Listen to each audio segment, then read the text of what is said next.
modern Arctic is vast and beautiful, ranging in biodiversity from everything including mosquito-pollinated flowers and plants to cold-adapted animals like the muskox.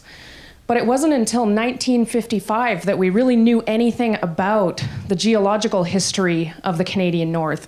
And this was when the Geological Survey of Canada started to survey much of those lands from the air. And this opened the Arctic to two behemoths of Canadian paleontology, this Dick Harrington and Dr. Mary Dawson, both of whom have made numerous discoveries across the Canadian Arctic. And these discoveries have included numerous specimens by themselves and by their followers, including things like giant cave bears, things like Arctic wolves, transitional seals, and even Arctic camels. But what I'm really interested in is how we can use these discoveries to say something about Arctic environments. And so we can start by thinking about how animals look different in different environments.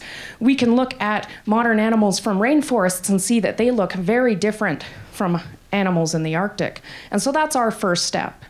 The next is we can use other methods that rely on technology, such as what is called tooth microwear. So the images on the top here are from an animal that was eating large animals and eating mostly meat. Well, the images on the bottom are from an animal like the one in the video, eating small animals and crunching bones. We can also use the chemical composition of animal tissues, because you are what you eat, given the effects of physiology. And this means that the chemical composition of what you eat is incorporated into your various tissues.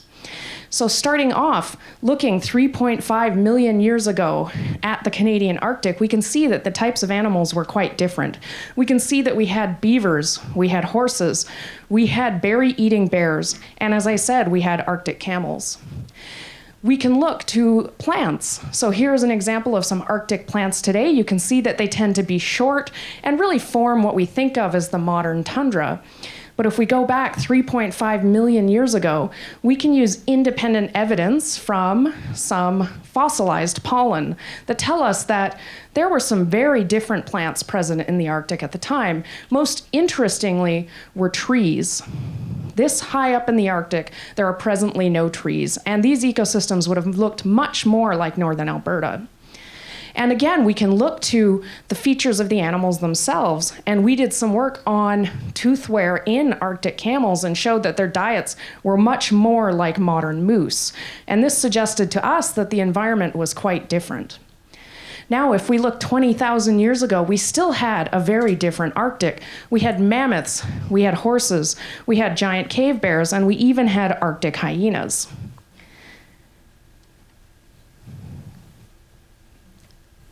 Okay, this was an interesting time period because depending on which continent you're talking about, between 21 and 88% of large mammals went extinct. But not all of them went extinct. And so sometimes we're interested in these animals that didn't perish. Oh, I forgot about this slide. Great. So there were so many animals that went extinct, in fact, that we can measure that extinction in ice cores that show a measurable drawdown of atmospheric methane. And actually, I'm talking about burps here, in case you're worried that I'm talking about other things. But not everything went extinct. For example, the Arctic wolf survived. And this was despite the fact that the types of food available to the Arctic wolf changed dramatically through this time period.